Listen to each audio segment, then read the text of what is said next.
Having a watch box is a good way to keep your watches aesthetically organized.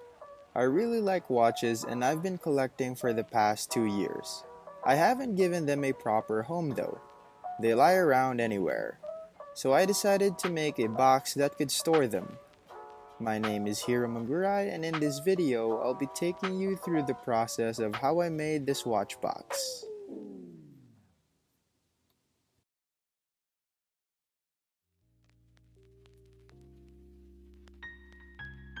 I've never really experienced making a watch box yet. I had to gather some ideas from other YouTube videos and those that are sold online. It was quite fascinating to see the various ways a simple watch box could be made in terms of their mechanisms and aesthetics. I'll be drawing my planned designs manually rather than using CAD programs. After all, I decided to go with a glass on top of the box rather than a closed one, because I think that part of the watch box's design is the overview of the watch collection itself.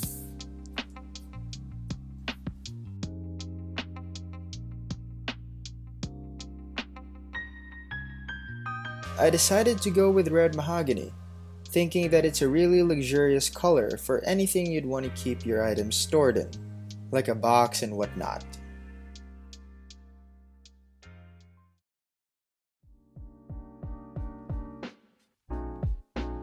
Now that the planning is all finished, we get some wood. My dad's a handyman. I simply used some of the leftover wood from his previous projects. The wood appears to be really dirty from all the dust buildup, but we'll be dealing with that later. I start with the base of the box. After plotting a bunch of dimensions, I cut the wood accordingly.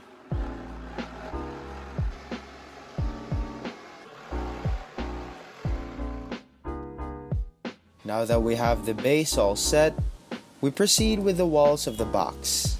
I didn't have all the measurements planned out before cutting, so I measure the wood from the previous step as a guide to the next. The left and right sides go first.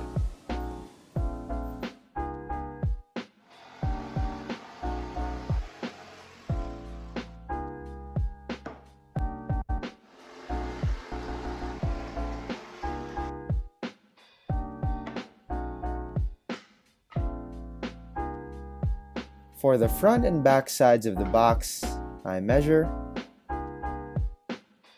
plot again, and cut.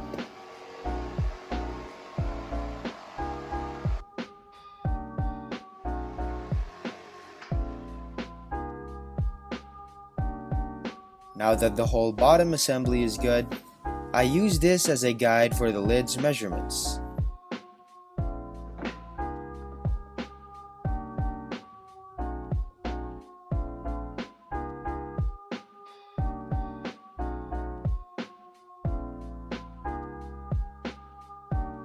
I get some more wood and use it for the lid.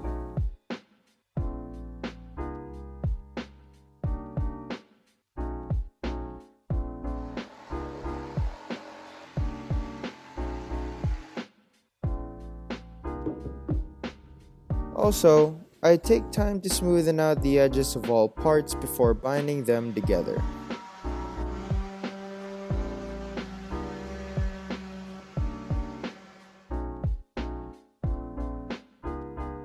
This time we get all the pieces together. For jewelry boxes, nails aren't an option, so I go with dowels and some wood glue. I create some holes for the dowels,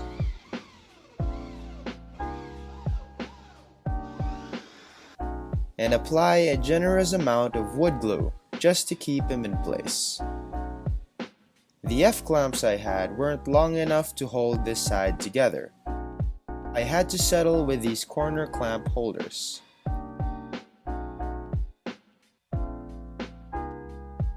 The next day, all glue is set and dry. I then proceed with binding the short side with the same procedure.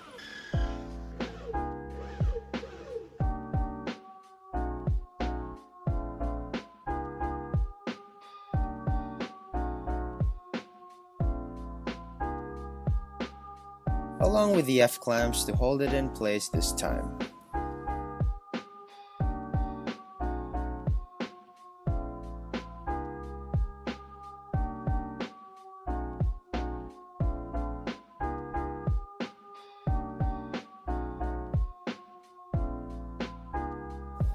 And finally, the lid of the box.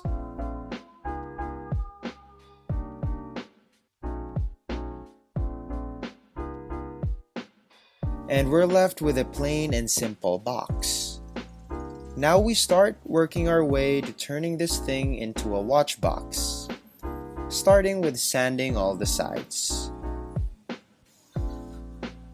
Just when everything felt smooth enough, I impulsively decide to give it some curves, using just the sander. We got a box that's got curved edges, and I think it's great.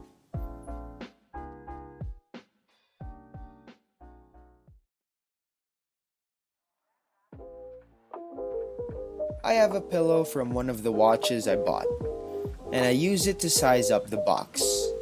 I decide that the box was too tall and choose to trim it down a bit. I plot some lines and lessen the thing by about an inch, as seen here. I use the oscillating saw to cut.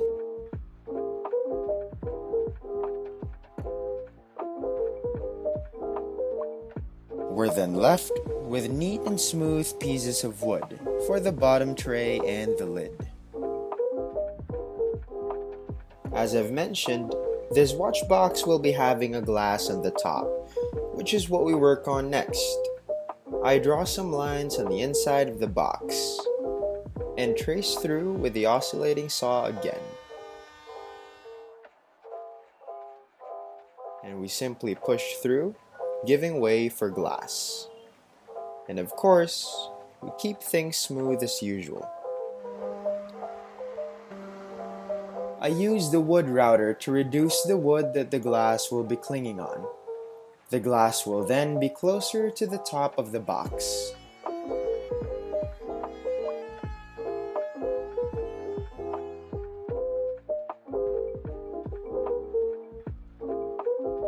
We're halfway through the project at this point.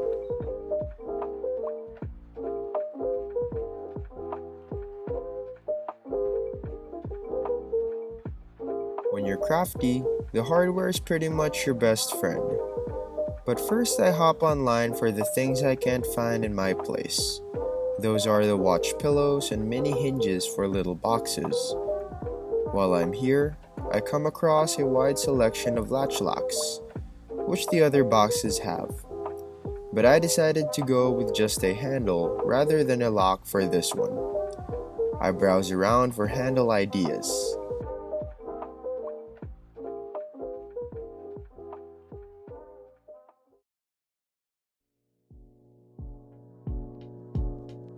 Back at our hardware, we go around looking for a wood stain, varnish, and a handle. I chose a red mahogany Bronco wood stain and a Hudson varnish. Also, I'll need some wood fillers, so we include that as well. At another store, I buy some black silicone. This will be used for gluing the glass to the wood. I chose black because that'll be the interior color of the box. Now that we got what we need, we prepare everything before our overall assembly.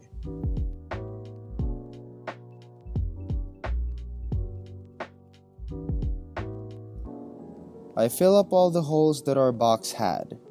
My dad told me that I could mix the filler with some wood dust for a more natural color, and I really like how it turned out.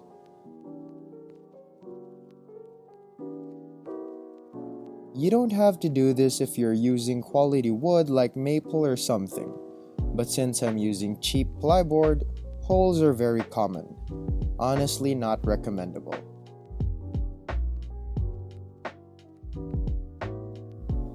Everything dries up and I give it a sand. I then mortise the hinges for both sides.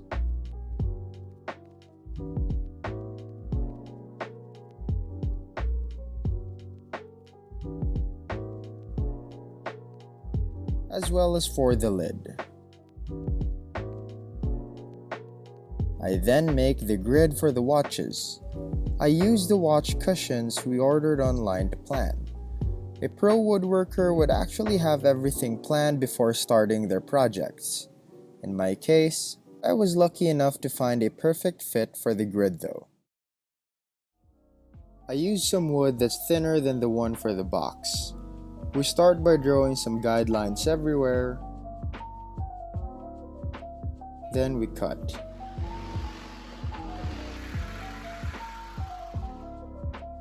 The grid will be joined in an interlocking manner, so this process took me some time to lay out. I used the cut-off saw. This thing is supposed to be for cutting metal, but it does a good job of tracing off some wood though.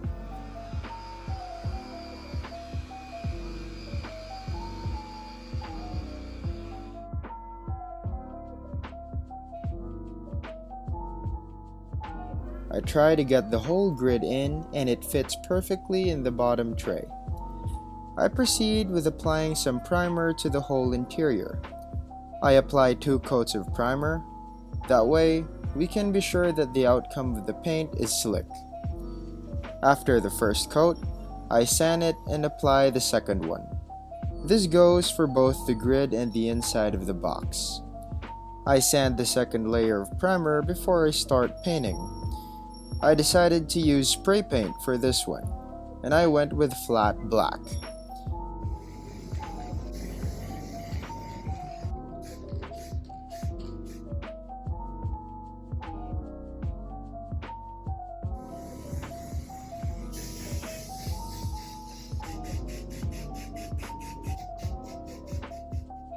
Just a few more steps to go and we're done.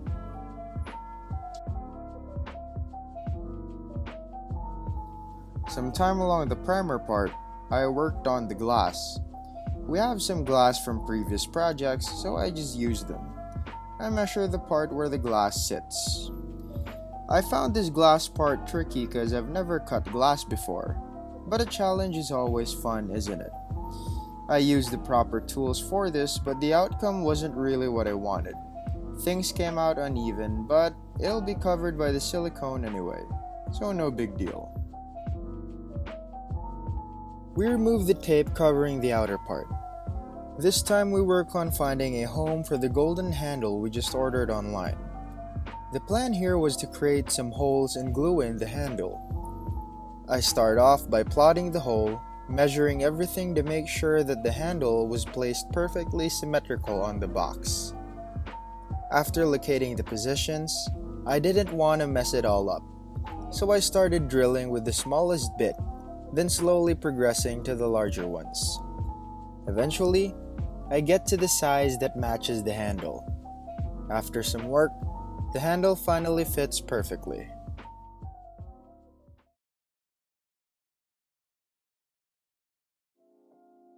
It was time to stain the outer part of the box. This was the part I was most excited for. I find wood staining videos really satisfying, so trying it myself would be really nice. We start by mixing our wood stain. Based on online advice, the process was to dip some cotton rag into the stain and wipe it in the wood in circular motions.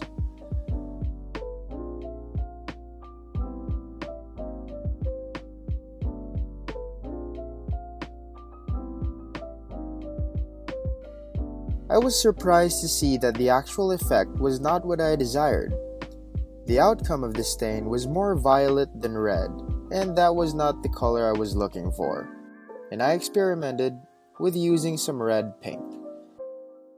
First, I sand the stained wood just to give it a little reset, and when the dark purple color set back, I dabbed some red paint on the wood and wiped some stain just to give it a darker color.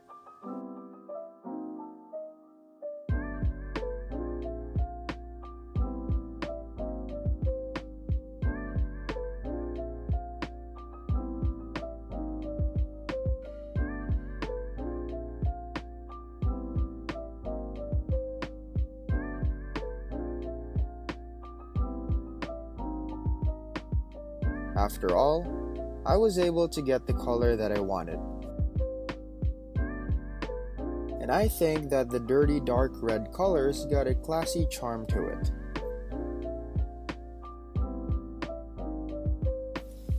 I start varnishing the box with a sponge. I gave the whole paint and stain mixture 2 days to completely dry.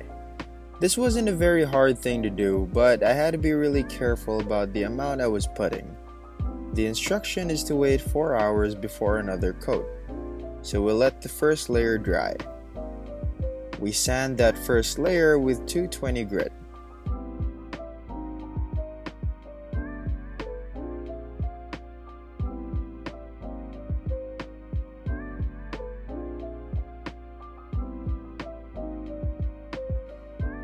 Then add another layer of varnish. I let the varnish dry, and after a day, here's what it looks like.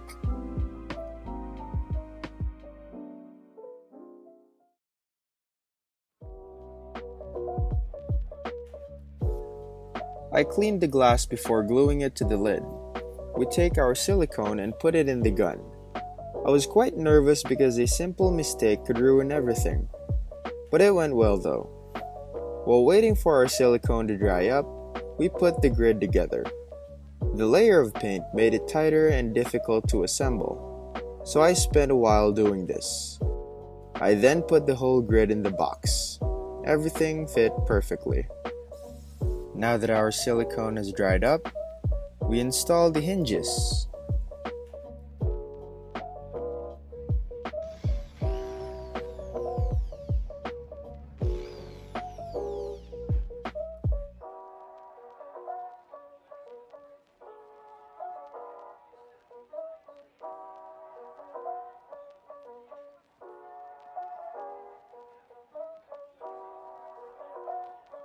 Lastly, we add our handle.